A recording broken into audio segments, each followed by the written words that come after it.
Hey, it's Michelle from the Medicine Couch. Today we're going to talk about whether I regret becoming a PA. If you've watched my videos, my channel, you may be aware that my career hasn't gone exactly as I had envisioned. So it may leave you wondering, do I regret my choice to go to PA school? Well, let's talk about kind of the positives and negatives, at least from my perspective of being a PA, and then I'll tell you if I regret my decision overall. First, though, I'm really excited. I need to show you my latest acquisition. This is my new llama in glasses. I have recently become obsessed with animals in glasses for some reason, and I've called them glanimals. Of course, you've probably seen my trusty sidekick giraffe over here, and I have another sweater that's got a fox and glasses on it. Anyway, just wanted to show you because I was excited about him and wanted to give him a little love. All right, so let's get back to talking about being a PA. First of all, let's start with the negatives. One of the big negatives you have to talk about is the cost of becoming a PA. It is so freaking expensive in the United States to learn to practice medicine, whether it's PA, NP, MD, DO. It's just crazy. And so I went back to school as an older adult, had to pretty much do all of undergrad and then PA school, had to pay for, all my living expenses, all of those things. So it was student loans to the rescue. And when it was all said and done, I graduated with a little over $149,000 worth of student loan debts.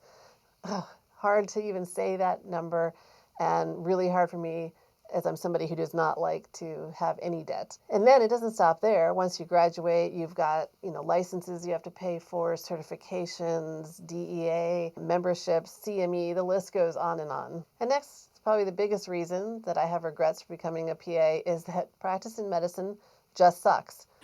Let's be honest, there are times where it is just awful. Medicine is very complicated to begin with, so your brain is always constantly thinking in an overdrive, and it's a very mentally exhausting job. People are complicated to deal with, not only their particular anatomy and physiology, but their socioeconomic problems that they have that you have to factor in when you're trying to figure out treatment plans for them and trying to help them in their lives. And then you've got insurances that are telling you how to practice and what they will and won't approve, and you're trying to navigate through all that.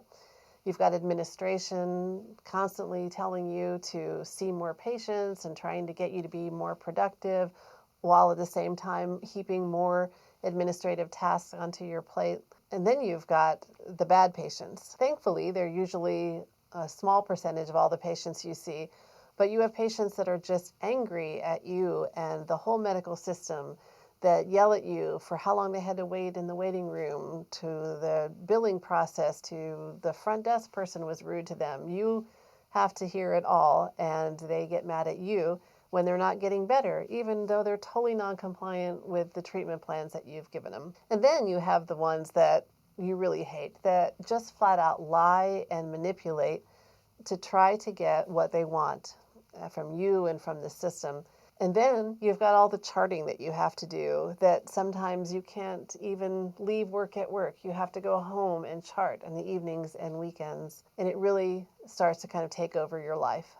And on top of that, we've got some physicians out there in social media that are just attacking PAs and NPs, saying that we're unsafe to see patients unless we're supervised by them, even though most of us work totally independently. And the studies show that our care is just as safe, if not safer sometimes, than physicians. So all of it added together is just maddening, and it makes you want to walk away from this profession.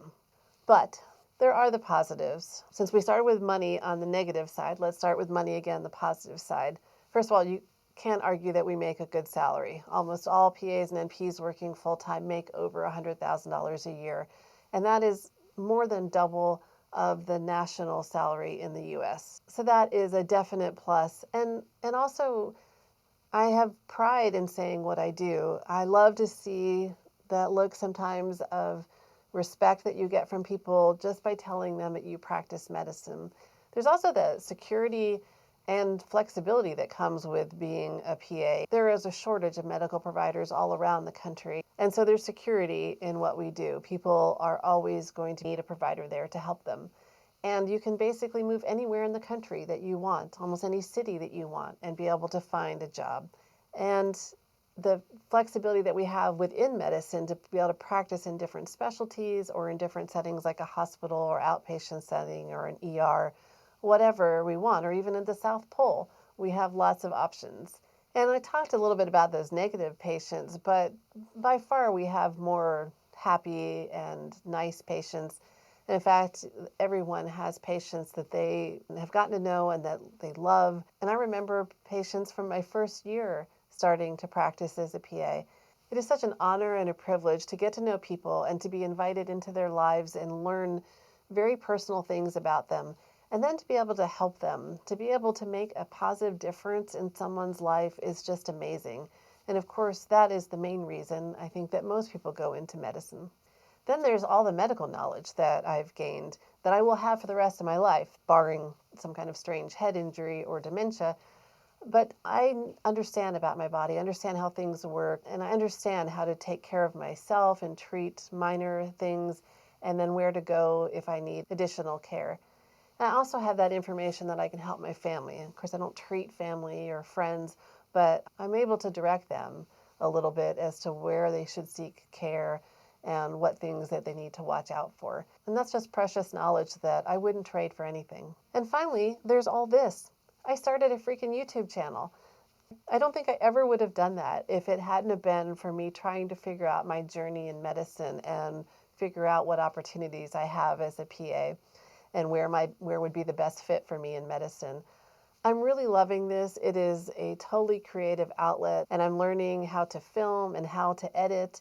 And I'm just in my infancy and learning in those things, but it's just been so fun to have that different side. And it's really exciting to me to interview other PAs and NPs and find out what their journey has been, what they're doing, and find out those opportunities that may be open to me that I don't know about. And I'm just excited about this business and the plans that I have for the future. And I don't know if I would have discovered something like this if I had never been a PA to begin with. So what's the verdict? Trust me, there are days when you ask me that question and it will be an emphatic yes. I totally regret going to PA school. Medicine is awful. I never want to work in it again. But then there are other days where I'm like, yeah, this was a great decision and I'm excited about what the future holds and what opportunities I have. Overall, do I regret my decision to become a PA?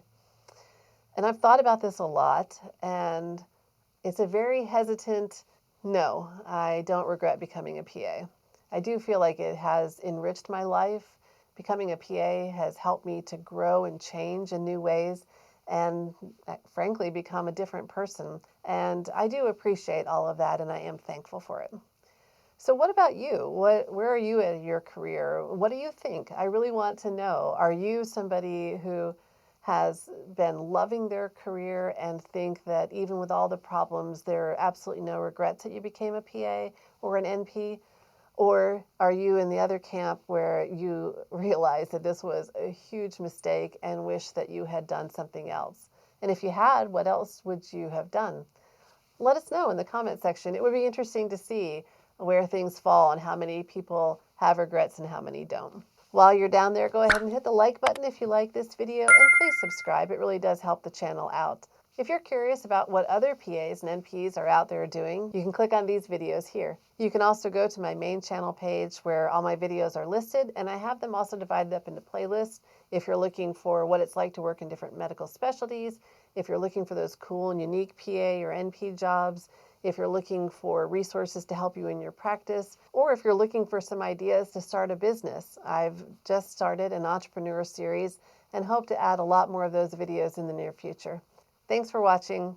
Stay safe, stay sane, and I'll see you next time on the Medicine Couch. Bye.